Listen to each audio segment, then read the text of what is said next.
Jeff had always loved motorbikes.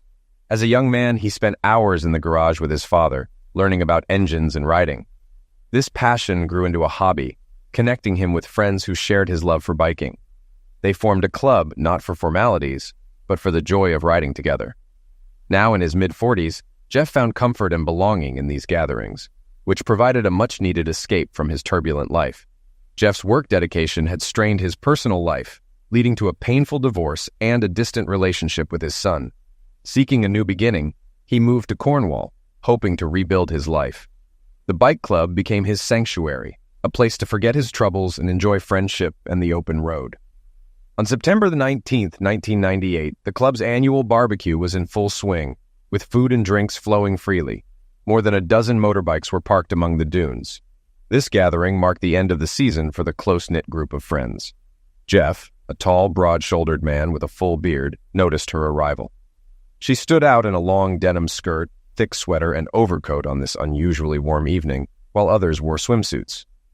Jeff approached her and invited her to join their group.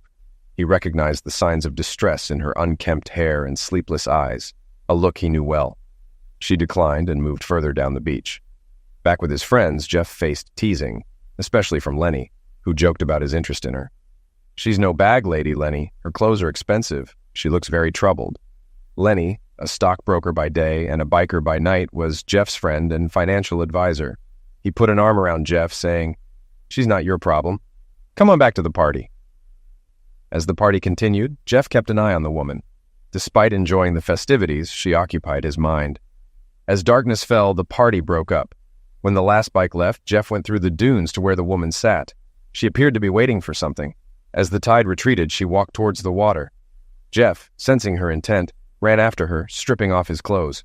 The water was over her knees when he reached her. He called out, but she ignored him.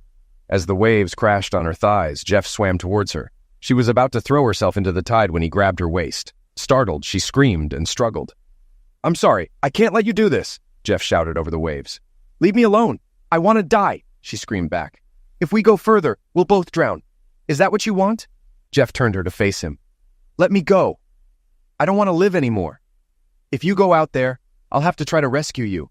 I'm not a good swimmer, and we'll probably both die. Please save my life and come out of the water."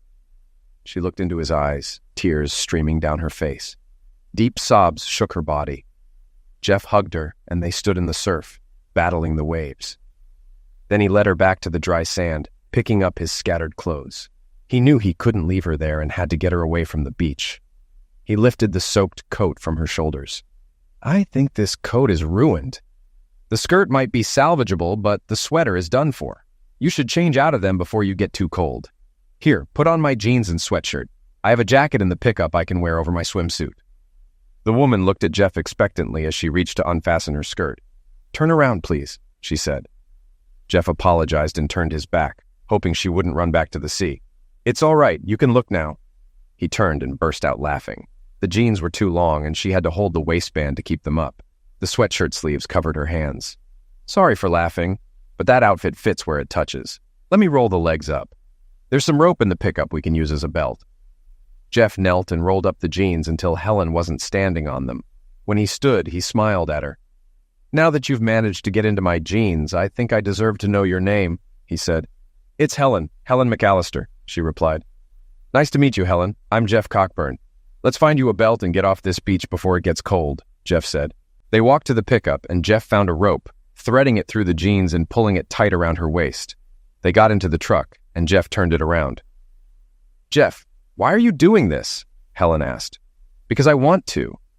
And because I owe someone," Jeff said. He would have said more, but he saw something in the moonlight. A tall, athletic woman in a white swimsuit. She pushed her dark hair back as she strode out of the surf.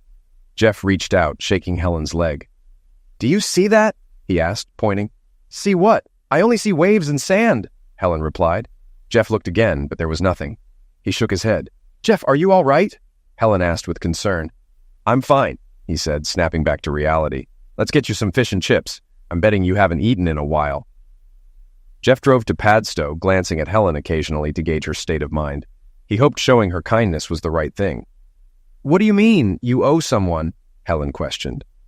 "Someone did something for me. I can't pay them back, so I'm paying it forward." Ask me about it later, Jeff said.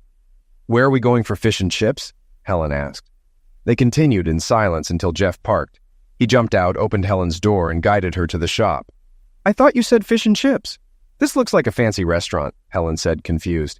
It's just a chip shop. The restaurant is across town. They know me here, Jeff explained. The man behind the counter greeted Jeff. Hi, Jeff. Expecting the crowd tonight? Brian asked. Not tonight, Brian. Just a table for two, Jeff responded. Sorry, Jeff. We're closed, Brian said. Jeff looked around the empty shop.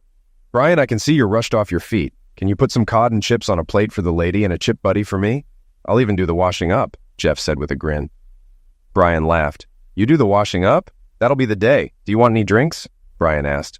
I'll have coffee, and the lady might prefer hot chocolate, Jeff said. Right, you two. Go sit down and I'll bring them over, Brian instructed. Jeff went to the toilet and returned to find the food on the table. Helen's eyes looked different, less dead. They think a lot of you here, Helen noted. Brian's a mate, a frustrated biker, Jeff said. The waitress spoke highly of you, Helen mentioned. What waitress? The restaurant is closed, Jeff said, puzzled. The one who wiped the tables? Tall, mid-30s, dark hair, brown eyes, nice figure, Helen described. Jeff looked around the empty restaurant. Point her out to me, he requested. She's gone now, but she said you were the nicest man she knew, Helen insisted. Jeff shook his head. The restaurant closed half an hour ago.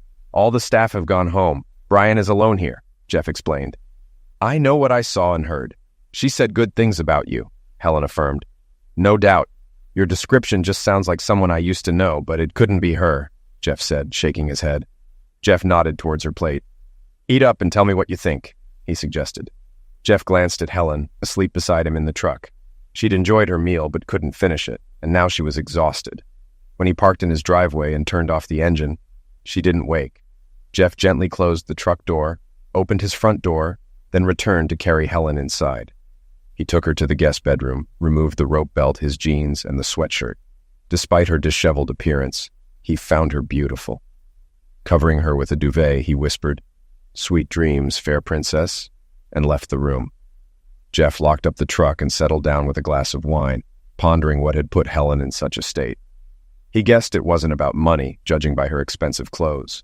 Memories of his ex-wife Jackie briefly surfaced, but he pushed them aside, focusing on Helen instead.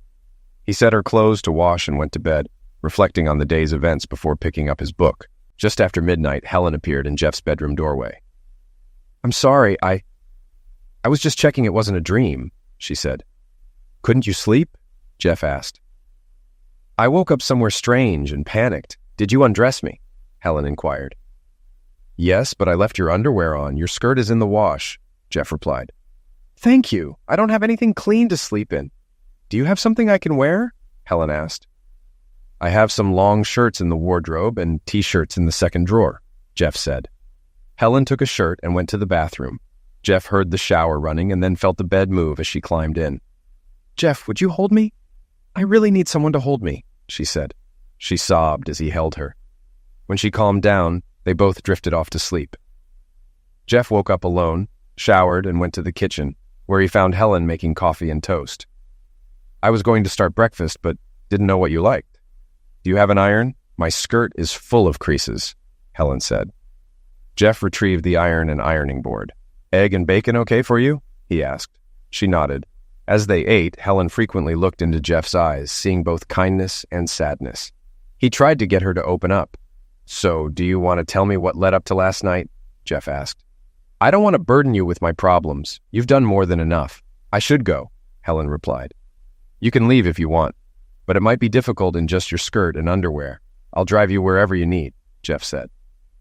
Jeff noticed a gold wedding band on her left hand, topped with a diamond ring. "I see you're married. Do you want to call your husband and tell him where you are?" he asked. Helen started crying again. Jeff immediately understood, stood beside her, and held her face to his waist. "So it's husband troubles. What happened?" he inquired gently. "I don't have a husband anymore. He's divorcing me," Helen sobbed.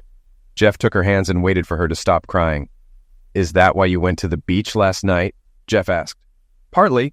I'm usually the one people depend on. I lead a team of accountants helping clients with tax plans.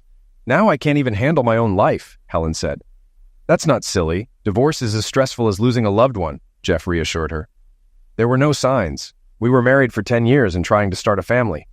3 weeks ago, he told me he loved someone else and moved out, Helen explained. But that was 3 weeks ago. What happened since then? Jeff asked.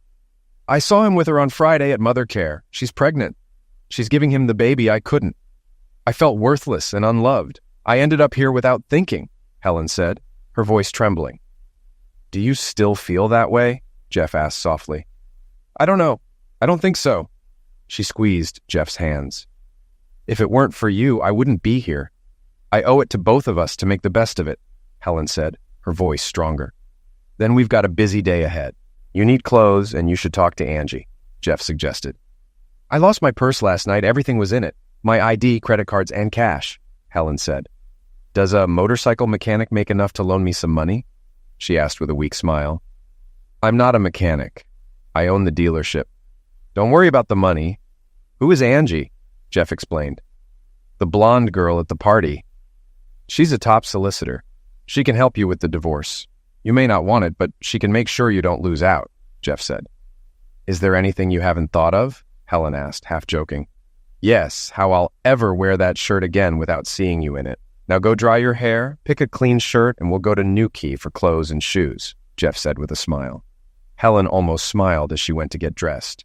Newquay wasn't ideal for shopping on a Sunday, but they managed to find enough for a few days. As they drove, Helen observed Jeff more closely.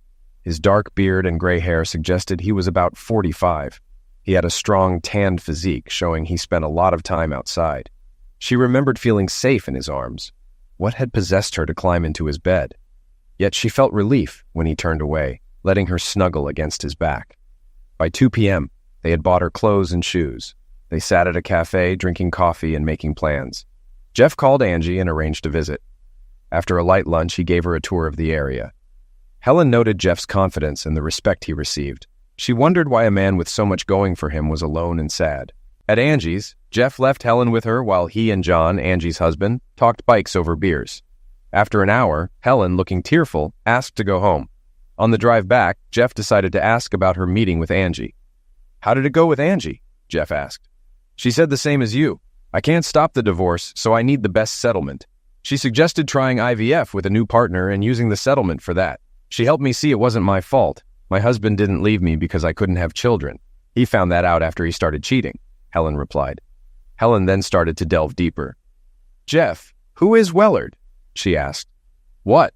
Jeff responded, taken aback. Angie said if I wanted to know you, I should ask you about Wellard, Helen explained. Wellard is me, it's a nickname, Jeff clarified.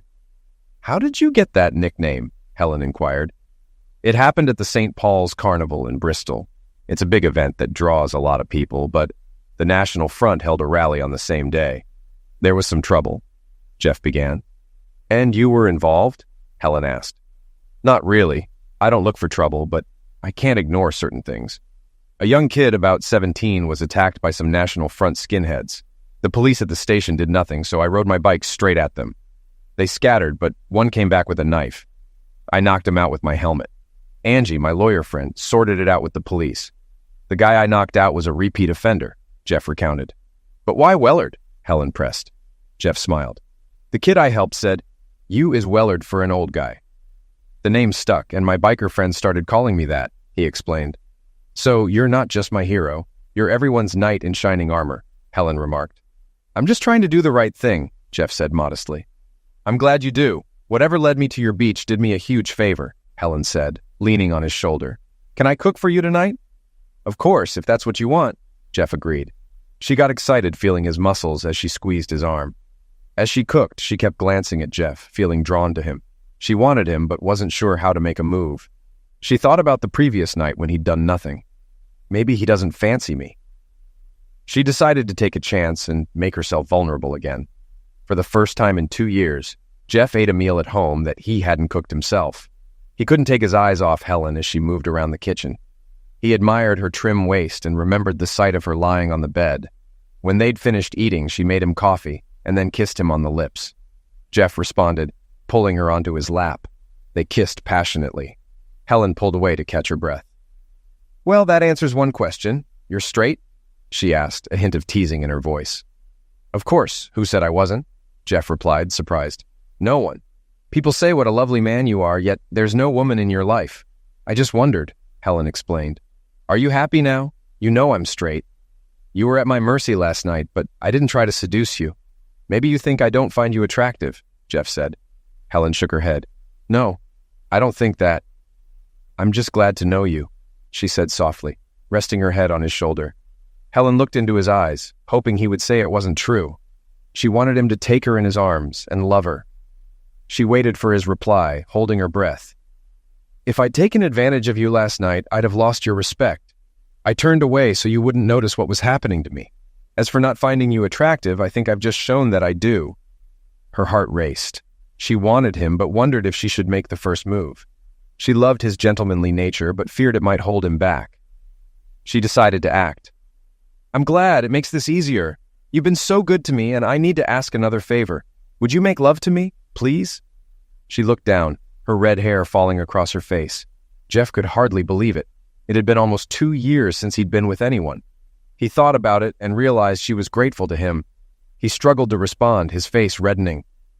Helen, I'm flattered, but making love is important to me. I don't want to do it out of obligation or gratitude. It has to be because we care for each other. Helen was silent for a moment.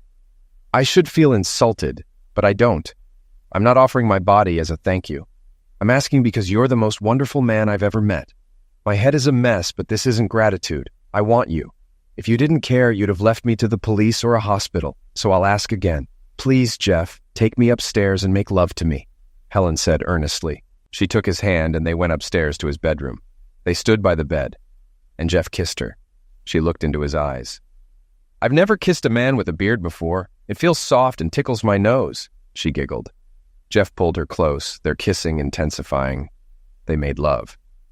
If I can stay here, you might not have to wait long, Helen said.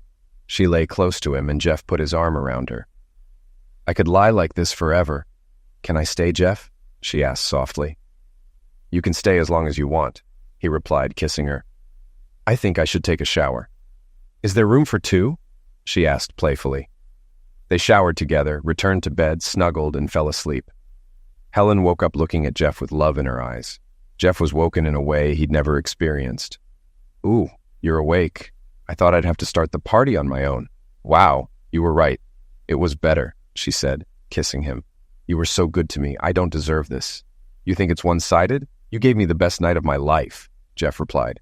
Helen, you deserve all I can give you, and more, he added. They kissed, and Helen got up. Jeff realized he would be late for work for the first time since buying the business. He wanted to enjoy his time with her. Over breakfast, they discussed their plans.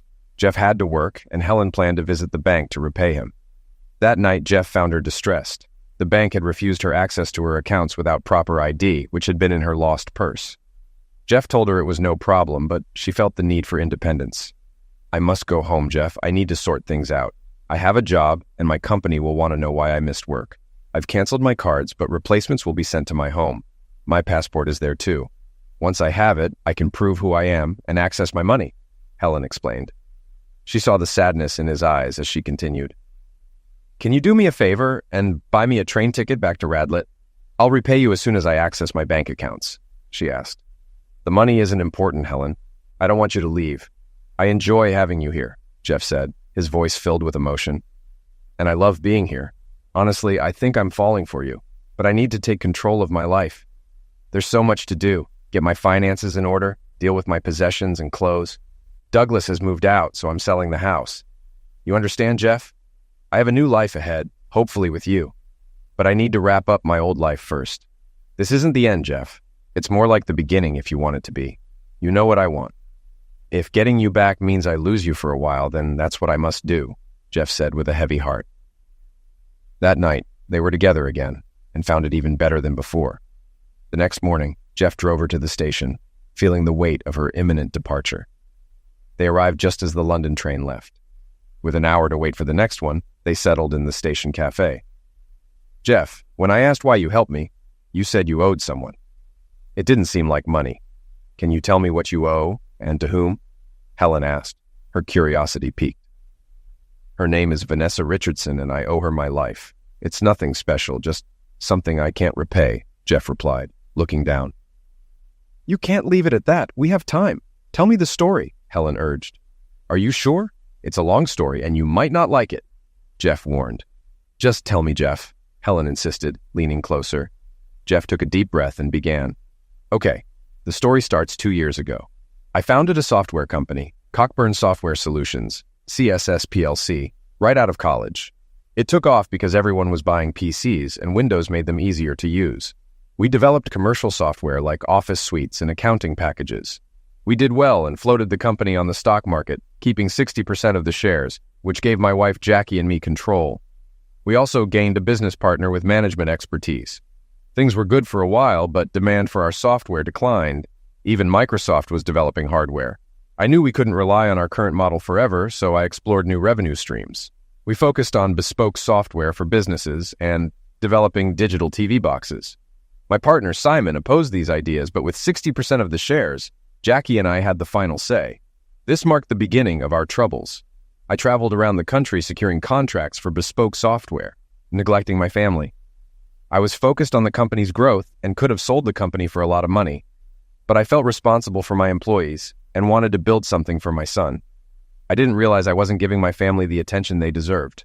Then I landed our biggest deal, a contract to develop firmware for digital TV set-top boxes. It secured our future. I was ecstatic and planned to make it up to Jackie with a holiday. When I got home, I was surprised to see Simon's car. Inside, Jackie, Simon, and my 17-year-old son Hyun were on the sofa waiting for me. I excitedly told them the news, but no one reacted. Simon finally said, "Sit down, Jeff." Confused, I sat down. He explained, "We've shut down the development section and laid off the staff. The company can't afford it, so we're sticking to what we know." "On whose authority?" I demanded. "Jackie and I have a controlling interest. I'm the CEO." Jackie's hands rested on Simon's, showing support. "We had an emergency shareholders meeting yesterday and voted you off the board," Simon said. "We're profitable without financing your projects." "This has nothing to do with you sleeping with my wife?" I asked. The hand movement suggested more than business. "No, that's separate. This is business. I'm grateful to Jackie for her support," Simon replied. Jackie added, "He's right. Your spending was out of control. We had to stop you before you ruined the company." "Really, Jackie? Whose bed were you in when he told you that?" She handed me an envelope containing divorce papers citing irreconcilable differences. "I won't take you to the cleaners, Jeff. You've been a good husband, but it's not working anymore. I hope we can still be friends." "Friends? You steal my company, sleep with the enemy, and expect to remain friends? Did you ever know me at all?" "I hope you'll change your mind once you've calmed down. We still have our son to think about. We should try to get along. I'll be leaving with Simon tonight. Maybe you'll reconsider when we're gone." Half an hour before, I was on top of the world. Now it was falling apart. My 17-year-old son sat there, silent. "Hyun, what's your part in this? I'm going to live with Mom and Simon. So he's taken my company, my wife, and now my son. Is that it?" "What do you expect, Dad? Everyone knows you're loaded, but I never saw any benefit. You made me go to the local school when you could afford private fees. That school made me what I am. No one owes you a living, son. You won a scholarship for the public school sixth form." "No, I didn't. Simon paid the fees because you wouldn't. It's the easy route to top universities." "So, you're selling me out for 2 years' school fees and a new car?" I put my hand to my forehead. God, where did I go wrong with you? Simon and Jackie stood up. Simon turned to me. "Jeff, I know this is a lot to take in. We should leave you alone for a while." He offered his right hand, but maybe he forgot I was left-handed. "Strictly business, Jeff. Nothing personal." I gripped his right hand and punched him with my left, knocking him to the floor. "You've stolen my company and family. Of course, it's personal. Now get out of my house." I looked at Jackie. "Are you planning to marry him?" "Yes, as soon as the divorce is final." "Remember, Jackie, when a man marries his mistress, it creates a vacancy." "What do you mean?" "I'm sure you'll figure it out. Maybe Simon will help you." Jackie helped Simon up, and they walked out. Hyun followed silently. As I closed the door, I felt empty. My life had revolved around my wife and company since university. Later, my son became important. In less than an hour, it was all gone. On TV, people in my position reach for a bottle. I never understood that. I drink when I'm happy, and I certainly wasn't. I sat, trying to decide what to do, but no answers came. I wandered the house, trying to find something to feel happy about. It got dark, then light again, but it meant nothing. I heard the phone ringing somewhere, but I ignored it. I remembered holidays in Cornwall with my parents. Both were dead, but the happiness of those times pulled at me. I knew I had to go there. I walked out of the house. I ended up on the beach where I'd played as a child and where I met you. I didn't know why I was there. It didn't make me happy. It just made me miss my parents more. The tide was going out and I walked into the ocean. It seemed fitting to end my empty life in a place full of happy memories. As I walked further, suddenly she was there, standing in the sea. She was about 5'10", with long dark hair and a white swimsuit. She looked at me and spoke. "This is not the way, Jeff. Turn around and let's go back." "Why? What's the point? There's no reason to go back." "There is always a reason to live. There are things you have to do, people you have to meet." "What are you talking about? And how do you know my name?" "I'm talking about you. It's not your time. If you go further, I'll have to save you. Turn around and come with me." She offered her hand. "Come with me, Jeff." "Who are you? Do I know you?" "My name is Vanessa, and no, you don't know me. But I know you. Please come with me." I took her hand and turned to follow her. She walked gracefully out of the waves. I guess she was about 35. She led me to a house in the dunes, an old colonial-style bungalow. She took me inside, let go of my hand, and disappeared for a few minutes. When she returned, she handed me a towel and directed me to the bathroom for a shower. Still in a daze, I slowly moved to the bathroom. Suddenly she was there, helping me out of my clothes and into the shower. I just stood under the water, not moving. She joined me in the shower, washing my hair and hugging me as she washed my back. "You're in shock, but don't worry, I can fix you. You look like you haven't slept in days," she said as she led me to the bedroom. "We'll deal with that first." Still unclothed, she put me to bed. I woke up gently. It was dark outside. Jackie's arm was around me, and I thought it had all been a terrible dream.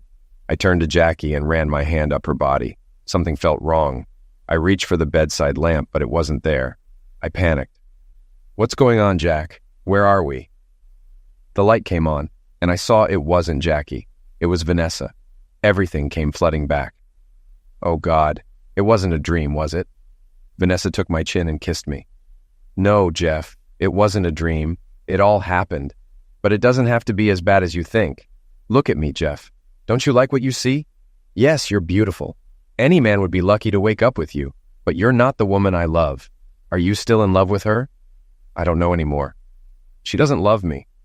"Don't be too hard on her or yourself, Jeff. You know why he seduced her. The question is, do you want her back?" "I don't think so.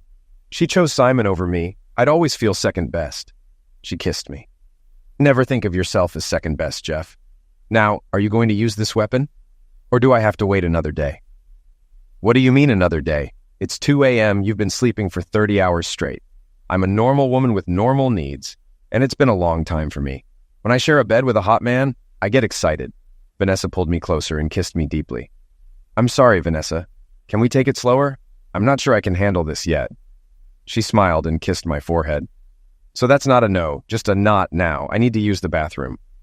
When I returned to bed, Vanessa was asleep or pretending to be. I got into bed and spooned her. I slept fitfully and woke at 7 a.m. to the smell of coffee. I saw Vanessa passing the end of the passage wearing a short silk robe. She brought 2 cups of coffee to the bedroom. Jeff hesitated, unsure how much to tell her. His mind wandered back to memories of Vanessa.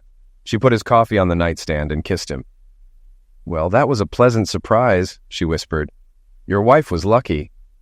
"She thinks she still is with a new lover now." "I know all about it, Jeff. It's her loss." "How can you say that? I hardly know you." He lay down beside her. She stroked his face. "And that's what you do for someone you hardly know. I can only imagine what it's like for someone you care for. Take my word, it's her loss. Now, how about breakfast and then a swim?" Jeff was nudged back to the present by Helen. "Yes, I made love to her for nearly 6 weeks. We went to the beach, swam, worked on our tans, and spent nights making love. Sometimes even in the middle of the day. In the evenings, we talked. I told her how empty I felt, having built a company and made money, but losing my family and company. Vanessa wouldn't hear of it. She listed my achievements and the people who benefited from my efforts. Her desire for me boosted my self-esteem. I developed feelings for her, but she insisted a relationship was impossible. As the days shortened, she said she had to leave soon. The night before she left, we talked. She said I needed to go back and reclaim my life. You're not a man who gives up. You came here because you weren't in your right mind. Now you can take your life in a new direction. That night, we made love tenderly. The next day, she drove me to the station in her white Audi Quattro, an amazing car. We said our goodbyes. "How will I know when you're back?" I asked. "Look for me on the beach. If I come back, that's where I'll be." "So," said Helen, "Vanessa is the person you owe, and I guess, indirectly, I owe her my life too." "Yes, you could say that. If it wasn't for her, I wouldn't have been on that beach. And if I hadn't been there, I wouldn't have recognized the look in your eyes," Jeff replied. "And you couldn't let me do it because you owed Vanessa," Helen surmised. "That's not entirely true. I could never have let you do it," Jeff corrected her. "I know. Things are never that bad. I had to make you see that," Helen said softly. "So what happened when you went back? And why didn't you ever find Vanessa?" she asked, curiosity shining in her eyes. Jeff took a deep breath, preparing to share his story. This is where the story gets strange. I realized something was off on the train ride home. I bought a newspaper to catch up on the 6 weeks I'd been away, with no radio, TV, or papers. I was shocked to see that the stories from the day my life fell apart were still in the news. According to the newspaper, only 10 days had passed. I was convinced it was an old paper, so I went to find the newspaper seller. He insisted it was the current issue and pointed out the date. I checked my train ticket and it showed the same date as the paper. Embarrassed and confused, I went back to my seat. When the conductor came by, he confirmed the date on my ticket. I tried to accept it and continued with the crossword. I got home mid-afternoon to find my answering machine flashing. The first few messages were trivial. Then my secretary left a message asking me to call her urgently, even giving her home number. Then Jackie's worried voice pleaded for me to pick up. My solicitor left a message saying we needed to talk. More messages from my secretary followed, expressing her concern for my well-being. My wife, Jackie, left another message, saying she still loved me and needed to know I was safe. It was painful to hear. I knew I wouldn't call her back. I called my solicitor, Stuart McKinsey, who had been with my company from the start. He confirmed that Jackie and a man named Hamilton had tried to access company files, claiming I was no longer CEO. He had blocked them until he heard from me. Stuart also froze my bank accounts to protect my assets. I told him everything was true and arranged to meet him the next day to sign papers and discuss my options. Next, I called Janet, my loyal secretary. She was relieved to hear from me and explained how she wanted to quit, but stayed because she needed the salary. I assured her she did the right thing. We arranged to have lunch the next day, and I promised to help her find a new job. I even decided to give her my car. That night, I slept well for the first time since everything happened. The next day, I met Stuart, signed the necessary papers, and lifted the freeze on my accounts. He recommended a divorce lawyer to protect my assets. We devised a plan, and he assured me he would handle everything. Lunch with Janet was emotional. I gave her job leads and handed over my car keys. At the bank, I transferred half of the joint account to my personal account and surrendered my card for the joint account. I arranged for a charity to pick up the furniture from the house and listed the house with an estate agent. I bought a mobile phone and took a taxi to a hotel. The answering machine had another message from Jackie, begging me to talk to her, admitting she made a mistake. I knew talking to her wouldn't help, so I ignored the call. Within a few days, I found a furnished flat in UKI. Stuart found a broker to sell my shares in the company gradually to get the best price. Simon wanted to buy them, but I was determined to sell at market value. In UKI, I spent my time looking for Vanessa. I visited the beach daily, but never saw her. I found the remains of the house where we stayed, learning from a local that it had burned down a year ago. The local newspaper confirmed that Vanessa and her husband had lived there, but he had drowned himself, and Vanessa had disappeared. I realized Vanessa wasn't coming back in a way that allowed a relationship. I kept visiting the beach, feeling drawn to it. Eventually, I bought a house and an ailing motorcycle dealership nearby, indulging a passion from my youth. I spent much of my free time on that beach, waiting for Vanessa, even though I knew she wouldn't return, Jeff explained. Helen squeezed his arm. "Did you ever see her again?" she asked. "No, not until the night I met you. I thought I saw her coming out of the surf just as we were about to leave the beach. It was only for a second, then she was gone," Jeff replied. "Were you in love with her, Jeff?" Helen inquired. "No, I don't think so. I liked her a lot, and she was very beautiful. But I felt I owed her something. She gave me so much in those 6 weeks or 10 days, whichever it was. I'd have done anything to give something back to her," Jeff said, his voice tinged with nostalgia. "Do you have her photo?" Helen asked. Jeff took out his wallet and showed the picture he got from the newspaper office. Helen looked at it, and the blood drained from her face. "I've seen her, Jeff. I've seen her twice. She was the waitress in the fish and chip shop. I met her again when you took me clothes shopping. She was in the fitting rooms and told me what a good man you were," Helen said, her voice trembling. "Do you think she's looking after us?" Jeff asked, his eyes widening. "Well, if she brought you to me, I need to thank her again," Helen said softly. "Maybe she didn't bring me to you, but she made sure you were there for me," Jeff suggested. The public address announced Helen's train. They walked to the platform and kissed like teenagers. "Helen, are you really coming back?" Jeff asked, holding her close. "You bet I am. I have to sort everything out. I don't know how long it will take, but as soon as it's done, I'll be back," Helen promised. "What about you, Jeff? You're not going to disappear like Vanessa?" Helen asked, her eyes searching his. "No, I'll be here. I'll wait as long as it takes," Jeff assured her. He kissed her again as she got on the train. A tear came to his eye as the doors closed and the train started to move. He waved until he could see her no more, then returned to his car and drove to work. On August 2nd, 2003, Jeff was in his element. He turned off the hose and admired his pride and joy. The Vincent Black shadow gleamed in the sunlight. Jeff started drying the paint and chrome work with a chamois leather. He noticed a taxi pull up, but didn't look. He knew who it would be. She'd been asking about him in UKI. She stopped on the other side of the bike and waited for him to get up. Jeff continued polishing. "It's been a long time, Jeff." "You're looking good," the familiar voice said. He stood up and wiped his hands with his rag. He looked her up and down. The past years hadn't been kind to her. She was about 20 pounds heavier, and even her face looked fatter. "You're not looking so bad yourself, Jack," Jeff replied, his tone neutral. "You don't need to flatter me. I know how I look," Jack said, her voice carrying a hint of resignation. "So, what brings you here? Was the divorce settlement not good enough?" "I gave you $250,000 from the house. You kept your company shares. Stuart McKenzie said you were happy with the lump sum for Ian's child support." "No, it's nothing like that. You were very fair, all things considered. Look, we can't discuss things out here. Let's go inside."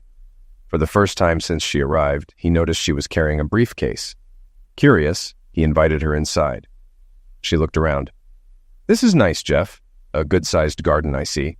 And you've got 3 bedrooms, or is it 4? "Only 3. But you didn't come all the way down here to look at my house. What do you want?" Jeff set the coffee machine going and waited. "It's you I want. I've come to ask you to come back." Jeff stopped in his tracks, his mouth open in shock. Jackie laughed. "No, I didn't mean that. I'm not asking you to come back to me, though I would if I thought it would work. I'd even beg. But I know I burned my bridges with those divorce papers. It wasn't until I lost you that I realized what I really wanted. You know the saying, you don't miss your water till your well runs dry. You lost me as soon as I guessed you'd been with Simon. You acted like lovers on that sofa. That was enough for me. How is Ian? I gather he's firmly hitched his team to Simon's wagon." "I tried to stop him, Jeff. Really, I did. But he's an adult now. If he wants to change his name, I can't stop him. He still looks up to Simon," Jack said, her voice filled with frustration. "Give him time. He's still young," Jeff replied calmly. "He's had 7 years. I think that's long enough," Jack countered. "What about you? I gather it didn't work out with Simon," Jeff asked, probing gently. "Do you remember what you said to me as we went out the door?" Jack asked, her voice trembling slightly. "I do, and it came back to haunt me. When a man marries his mistress, it creates a vacancy," Jeff quoted, the words heavy with irony. "It only took him a year to fill that vacancy. It didn't help that I was still in love with you. You never asked me why I did it. I've asked myself several times, and I still don't know. He was just so damn persuasive. The silver tongue doesn't cut it once you're spending all your time together. Once I caught him cheating, it was over," Jack confessed, bitterness seeping into her voice. "So what's happening now? Have you found someone else?" Jeff asked, curious about her current life. "There have been a couple over the last 5 years, but they didn't go anywhere." "You're a hard act to follow, Jeff. You were always a good husband. I was a fool letting that prick convince me you were playing around," Jack admitted, regret evident in her tone. "I never did. You were all I wanted in a wife. I had no need for anyone else," Jeff responded, sincerity in his eyes. "I know that now, but it's too late, isn't it?" Jack asked, her voice softening with the realization. "Yes, way too late.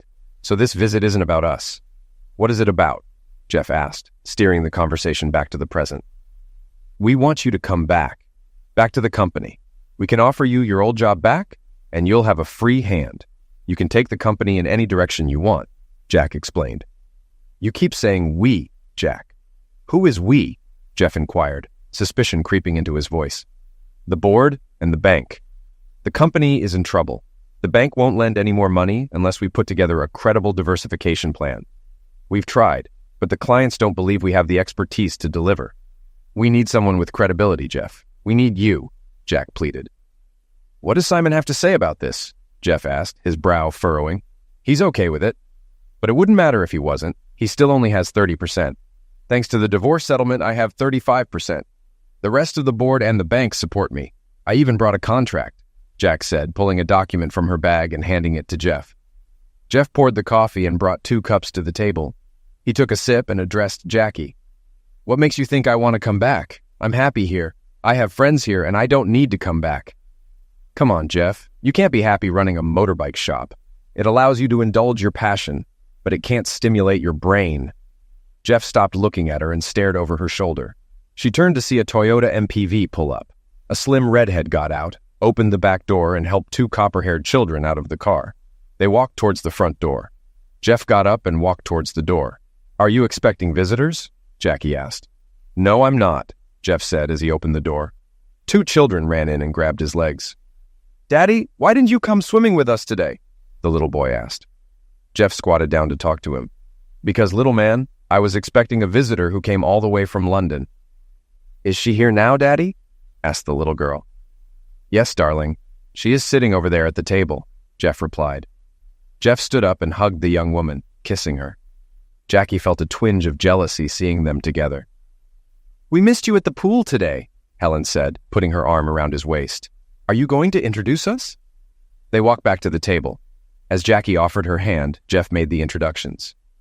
Jackie, this is Helen. Helen, this is my ex-wife, Jackie. And these 2 are Daniel and Vanessa. He bent down to the children. This is the lady Daddy was married to before he met Mommy. Helen shook Jackie's hand, then embraced her. Nice to meet you. I owe you so much. Jackie looked puzzled. What could you possibly owe me? Him. These 2. My life, basically. If it wasn't for you, none of this would have happened, Helen explained. Well, Helen, if you're trying to make me feel like a stupid witch, you're doing a great job. I didn't see a wedding ring, Jackie responded, a hint of sarcasm in her voice. Once bitten, twice shy, Jackie, Helen replied lightly. Jeff, were you expecting me today? Jackie asked. After you booked your taxi last night, someone called to say you'd be coming. Like I said, I have real friends here who care about me. Now, what's the real reason you're here? Jeff asked, getting to the point. I told you I want you to come back, Jackie insisted. You can't have him back. He's mine now, Helen called from the laundry room. The company is in trouble, Jeff. We've been made an offer, but it's all or nothing. I only own 35% of the shares. Simon has 30% and the other 35% belongs to 4 shareholders. They all want to sell. Even Simon is considering it. The bank wants us to sell to settle our overdraft. I really did come to ask you to come back. If you do, I can get the others to back me and the bank will give us more time, Jackie explained, desperation in her voice. Sell, Jackie. Just let it go. Get the best deal you can, Jeff advised. I don't want to. That company is my last link to our old life, Jeff. I don't want to, Jackie pleaded. Let it go. Take the offer, Jack. Let the past go, Jeff repeated, trying to convince her. They won't take on our debts. I'll be left with less than 100,000. Simon will have nothing. He remortgaged his house to buy some of your shares, then lost them to me in the divorce settlement. Please, Jeff, come back and help us rebuild the company. You've done it before. If we let you do it your way, we wouldn't be in this mess. You can't be happy being a motorcycle dealer. You're capable of so much more, Jackie implored, her eyes filling with tears. Take the offer, Jack. I'm happy here. I like what I do. Yes, I'm capable of more than selling motorbikes. That's why I have my finger in so many other pies. Just go home, take the money, and move on. Helen came back into the room. Jackie, I'm about to start lunch. Would you like to join us? I'm sure Jeff would be happy to drive you back to town later. Jackie looked at Jeff and realized she was wasting her time. No, thank you. I must be going. Thank you for your time, Jeff. She took out her phone and called for a taxi. No sooner had Jackie left than Helen walked up to Jeff, put her arms around his neck, and kissed him. You are a very naughty man, Jeff Cockburn. She doesn't know, does she? And you're not going to tell her, are you? Right on both counts. Jeff said, grinning. The last time I found something that amusing was when my ex-husband's baby came out brown. Of course, you getting me pregnant made it all the more enjoyable. Like you said, I'm a very naughty man. On September 29th, 2003, some employees of Cockburn Software Solutions noticed the bearded guy at the back of the lunchroom looked familiar, but their main focus was the slim redhead beside him, looking elegantly hot in her two-piece suit. Helen waited for everyone to assemble and close the door. Ladies and gentlemen, you know CSS has been experiencing financial difficulties. I'm pleased to announce that as of 9 a.m., that uncertainty has been removed. This company has been taken over by Wellard Data Services. She paused as whispers spread through the room. Wellard is a company built over the last 6 years to address the need for online data storage foreseen by our founder. We own 2 large server farms, one in Reading and one in Edinburgh. Much of our business comes from companies wanting to disaster-proof their data. We've acquired CSS to add value by providing online bespoke programs. This won't yield immediate profits, so we need to release assets tied up in this company. To that end, we are selling this building and relocating to Truro. "No way!" shouted a voice from the crowd. "Excuse me, sir.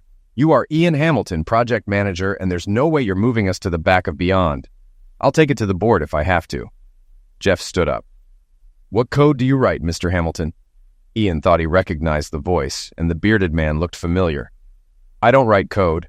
I'm a project manager." "Well, Mr. Hamilton, all our project managers also write code, so the invitation to move to Truro with us won't be open to you. As for taking it to the board, you just have. I own Wellard, and now I own CSS. Again, I am the board, Mr. Hamilton. What I say goes, and I say we move to Truro. We will get enough from the sale of the London properties to pay salaries until we develop new products. If you visit Human Resources at the end of this meeting, they will tell you about the statutory severance package." Ian now knew who he was dealing with and left the room. Jeff continued, "If anyone else feels the same as my son, you're welcome to join him. We hope to take most of you with us, but that's your choice. We will offer a generous relocation package. As Miss McAllister mentioned, this building will be sold, along with the 2 company flats occupied by young Mr. Hamilton and another young lady. We're bringing in our own management team. You've met Miss McAllister, our chief accountant. Some of you who've been with CSS for 7 years or more will recognize the returning staff. Mr. Simon Hamilton and Mr. Cockburn no longer have roles here. I'll meet with all department heads this afternoon to outline the way forward. If you have questions, Miss McAllister will answer them. Thank you." Jeff left the room and found Simon Hamilton in what had been his office. "Good morning, Simon. Packing up?" he asked. "Well, I wasn't, but if you want this office, I'll move. Nice beard, Jeff." "If you hadn't spoken, I wouldn't have recognized you," Simon replied. "Yes, I'd like you to vacate the office and the premises," Jeff said firmly. Janet, Jeff's old secretary, handed Simon a box for his belongings. "I thought you'd keep me on. It'll cost too much to get rid of me. I'll enforce my contract," Simon threatened. "Simon, you should have read the sale contract. The previous owners are responsible for senior management contracts. You'll be suing yourself if you try. What's the problem?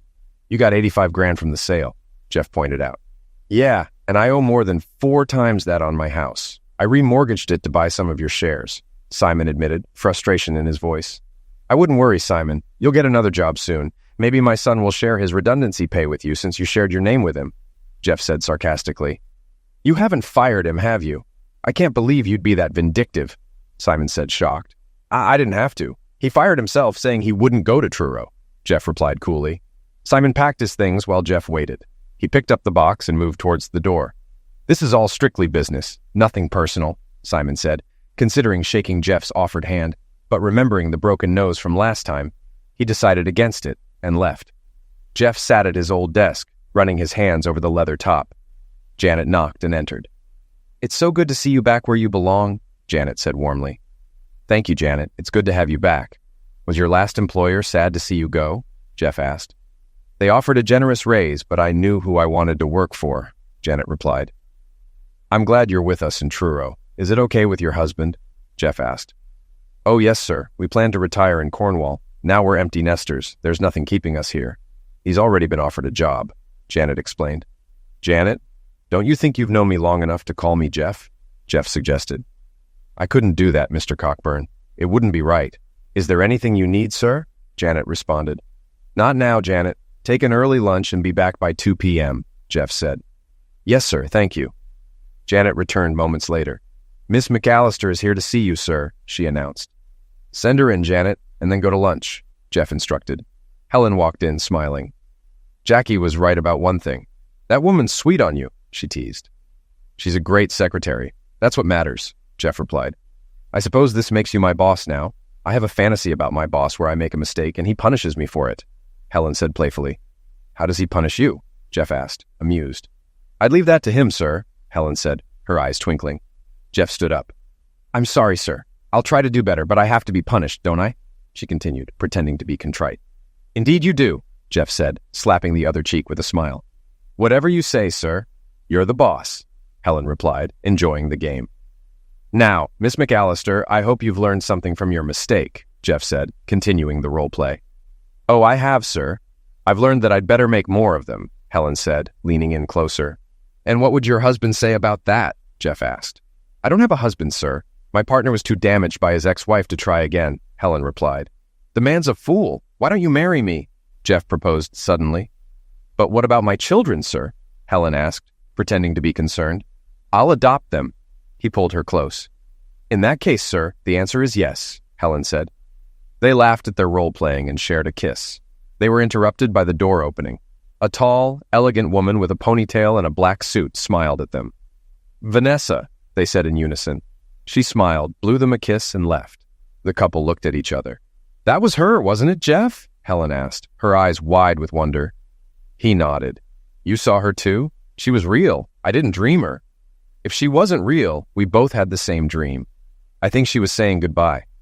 Maybe she thinks we don't need her anymore, Helen suggested. Now I'll have to be your guardian angel, Jeff said, pulling her closer. Only if you'll let me be yours for the rest of our lives, Helen replied, her voice soft and full of love. It's a deal, Jeff said as they locked their lips in a passionate kiss.